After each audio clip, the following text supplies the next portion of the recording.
na sa pamamagitan lamang ng kilang kordon ay napigil ni San Francisco ang paglusob ng mga incheck noong mga unang taon ng pagkakatuklas sa mga lupaing ito. Talaga namang natuwa ang mga namamanata.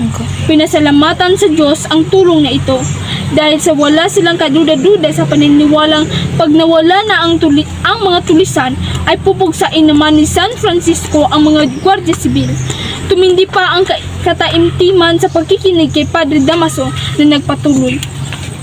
Marangal na Ginoo, ang mga bagay na malalaki ay sadyang malaki kahit na matabi sa maliliit, at ang maliliit ay maliliit din kahit na matabi sa malalaki.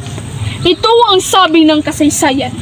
Pero sa dahilang ang kasaysayan ay may isang tama at siyam na mali sa bawat isang daang sabihin, dahil na siya'y gawa ng tao at ang mga tao'y nagkakamali.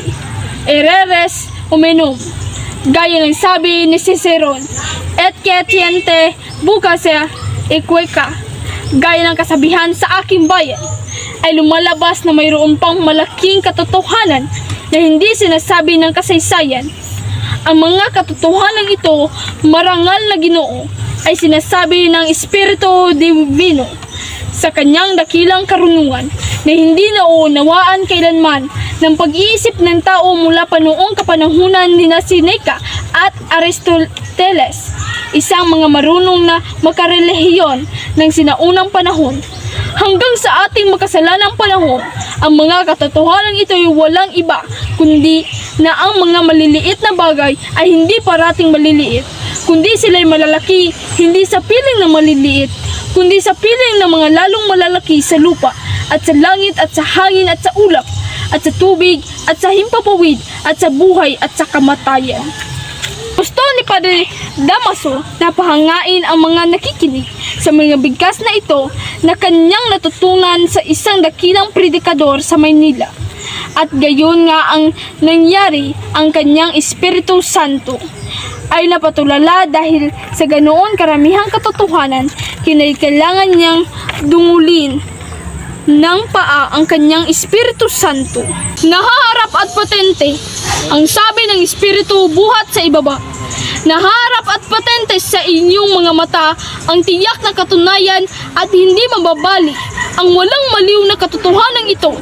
Naharap at patente rin iyang araw na kabaitan, at sinabi kong araw at hindi buwan, sapagkat walang malaking kabuluhan ang pagkinang ng buwan sa gabi. Sa bayan ng mga bulag, ang pisak ang isang matay siyang hari. Sa gabi mangyayaring kuminang ang isang ilaw, ang isang munting bituin. Ang lalong may malaking kabuluhan ay ang mangyayaring kuminang sa umaga na gaya ng ginawa ng araw. Ganoon ang kinang ng kapatid na Diego, kahit na sa gitna ng lalong malaking santo, nariyang nakaharap at patente sa inyong tampalasang hindi na pananalig, ang lalong wastong gawa ng lumikha para halayin ang mga malalaki sa lupa. Oo, mga kapatid ko, patente, patente sa lahat, patente!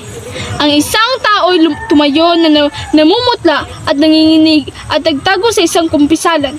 Siya'y nagbebenta ng alak at nakatulog at napanaginip ng hinihingan siya ng patente ng mga karabinero at siya'y wala noon. Papatunay na hindi ito lumabas sa pinagtaguan samantalang may sermon. Mababang loob at matimping santo, ang iyong krus na kahoy, ang iyong dukhang abito ay nagbibigay karangalan sa dakilang Francisco na ama naming tinutularan. Aming ikinalat ang iyong banal na lahi sa buong mundo, sa lahat ng sulok, sa mga syudad, sa mga bayan na hindi tinatangi ang maputi sa itim. Nagtiis ng mga pagtitimpi at mga pahirap ang iyong banal na lahi ng pananalig at pagsambang may sandata na nagpapatuwid sa mundo at pinigil na mahulog sa bangin ng kapahamakan. Dapat na masaulo nating lahat ang mga banal na kasulatan, ang buhay ng mga banal, at sa ganoong paraan ay hindi ko na kailangan ang pangaralan kayo. Mga makasalanan, dapat ninyong malaman ang mga bagay na lubhang mahalaga at kailan na gaya ng ama namin. kahit na ang marami sa inyo ay nakakalimot sa ngayon. Dahil sa buhay ninyong parang sa protestante o erehe